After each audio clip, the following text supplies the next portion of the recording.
I'll start with a quick review for this book, Marketing Made Simple. I'll give this book 4 out of 5. Almost got a 5. I really like the book. I would definitely recommend it to people, especially if you're interested in marketing. And if you're not, gives you a good overview of the area, of the subject. So I would definitely recommend, again, especially if you're building something or building a new brand. Very good. The only reason it didn't get a 5 is there's some part that I didn't like, and it was like a little off topic, and there's a little, you do this, you did this, you did this. I don't like when there is a step by step. That's the whole idea of the book, but sometimes I'm not really into like a step by step. You should do 1, 2, and 3, 1, 2, and 3, like very rigid.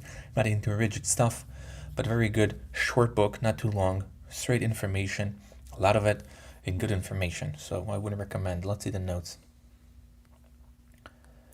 People are curious about things that would help them survive or thrive. That's what we want to do, is to find things that people are curious about, and that's some of them is what make people survive or thrive. He takes an average 8 touching points until selling. That means many more advertisements than 8, as many of them are being ignored. So you need 8 times touching, which mean that you have to do many more than 8 because only some of them are being ignored. So you have to do like many more than 8, but you have to have 8 until a selling point. Marketing is much more important than branding. Must create a captivating ad or presence.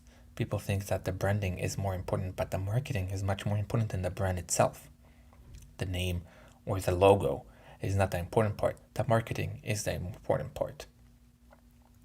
We must be very clear about what's the benefit for the customer. But the customer doesn't know what's the benefit, it's not good. It has to be clear. One-liners are very powerful. So one-liner, it explains, later on I will explain what should be in the one-liners, but it's like one line that tells something about the product, and they're very powerful. When telling a story, it's important to focus on the problem. People are interested in problems and conflicts, so you start with a problem, even when you tell a story about your brand or just telling a story to friends. One-liner should contain the product and the solution it offers. So what it is and how it solves a problem for people. That's what should be in the one-liner. And it takes time to form that one-liner, but it's very important and very powerful. The website should follow similar guides, clearly stating the product and how it improves customers' lives. That's what should be in the website. Very clear, clean, and clearly stating how it improves customers' lives, how it solves a problem. Use a strong call for action, not evasive words such as learn more. You should buy now instead of learn more. You should not be evasive. According to the author, when you're evasive, customers feel it and they don't feel comfortable. People should be able to tell within 10 seconds what's your product and what do you offer. Because people would not invest more than that. If they don't know what you offer, they're going to go away. So you have 10 seconds that people need to understand what exactly do you offer here. It's in your website or in your ad or in your one-liner. Start your story with a conflict. So again, because it's very interesting here, very important that you have to start with a conflict. That's what people care, and that's what captivates people. Include what's some objection customers might have to not use your product and why it's not true. So that's something you want to include in the website or in the ad, whatever. It's objection that people might have and why this objection is not true or how you solve this objection. Customers want empathy and authority. They want to know you're like them, but could also help. So they also want empathy and authority. Empathy, they want to know you're part of them, you're like them, similar, you're in the same shoes. But they also want authority. They want to know what you're talking about. So we have to do those two things. A good testimonial is one that tells why, even of being skeptical of your service, the customer was happy. That's the best testimonial. Is the customer was skeptical at first, but then they overcome it and they were happy. And why? Keep testimonials short and even write them and send it to the approval to the customer. So testimonials should be short, not long ones, because no one's going to read it and you want them to read it.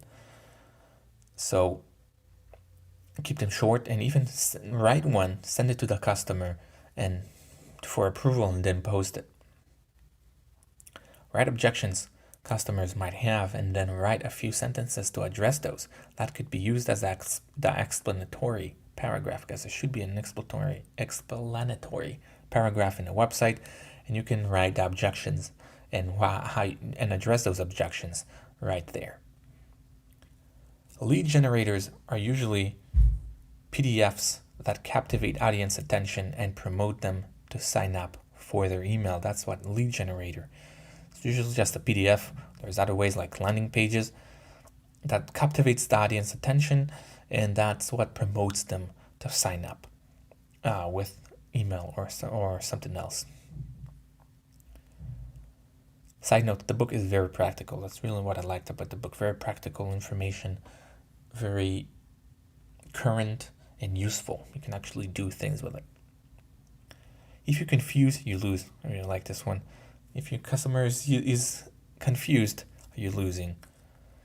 The last one here, emails should be written in a conversational tone with small paragraphs. At least one a week is recommended. So emails should not be overburdened with jargon and high vocabulary.